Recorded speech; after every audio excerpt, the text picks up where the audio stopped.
बिहार शायद इसलिए तरक्की नहीं कर पा रहा है क्योंकि इस जैसे आईएएस उस राज्य को संभाल रहे हैं, और इनके शौक जो हैं, इनकी महत्वाकांक्षाएं जो हैं, इनके खर्चे जो हैं, वो अंबानी और अडानी जी भी नहीं निभा पाएंगे। इनका नाम है भाई नीलेश द्योरे। इनके शौक हैं कि ये अपने परिवार के साथ प्राइवेट चार्टर्ड जेट में घूमते हैं। एक जहाज होता है, इसका नाम होता है डसॉल्ट फॉल्कन 2000, जहाज के मॉडल का नाम है। दिल्ली से अगर पटना जाना हो तो अगर आप नॉर्मल हवाई जहाज पे करोगे तो 10,000, 15,000, 20,000 रुपए की टिकट लगेगी। ये डसॉल्ट फैल्कन जहाजों में एक बारी के 20 से 25 लाख रुपए लगेंगे, लेकिन वो प्राइवेट जेट होगा जिसमें आप अपने परिवार के साथ लग्जरी में जा सकते हैं। तो ये शौकिया श्रीमान जी जो हैं, ये वो प्राइवेट जेट्स चार्टर लेके दिल्ली से पटना पहुंचे, और पूरे के पूरे बिहार एडमिनिस्ट्रेशन की ऐसी सिली पड़ी है कि भाई नाम नहीं ले रहे, कमेंट नहीं कर रहे। एक एमएलए ने ये वाली बात बिहार की असेंबली में उठा दी। साहब जी का जलवा ऐसा कि पूरे के पूरे बिहार प्रशासन का अभी तक मुंह नहीं खुला है कि भाई इसकी एक्सप्लेनेशन तो दे दो कि ये ऑफिशियल ट्रिप पे था, ये प्राइवेट ट्रिप पे था, इसका खर्चा कौन करवा रहा है। इस आदमी के ड्रामे देखो। अपनी जीवनी में किसी इंटरव्यू में कह रहा है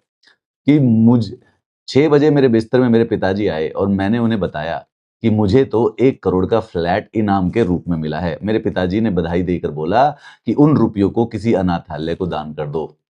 उनके बोलने से यह लगा कि शायद मुझे कोई मजाक कर रहा है। वैसे पिताजी हमेशा लेफ्ट की ओर झुकाव रहते हैं, और रुपये, संपत्ति, इन सभी चीजों से उन्हें कभी महत्व नहीं रहा।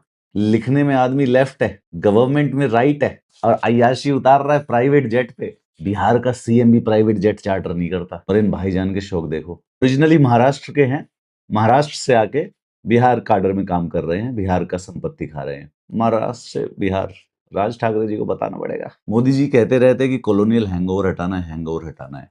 ये दीमक हटानी है। ये जो लोग हैं ना, ये खा रहे हैं देश को बैठे बैठे, और कोई समस्या नहीं है। ये 2 साल के अंदर अंदर देश को सही कर सकते हैं। 5,000 लोग हैं ये बस। अगर ये 5,000 लोग एक बार एक डायरेक्शन में देश को खींच दे तो ऐसा मोमेंटम बनेगा कि हम पता नहीं कहां पहुंच जाएंगे। लेकिन भाइयों के शौक है। बिहार हमारे देश के सबसे पिछड़े राज्यों में गिना जाता है, और उसके कलेक्टर जो हैं वो प्राइवेट जेट में घूम रहे हैं। जय भोले बाबा।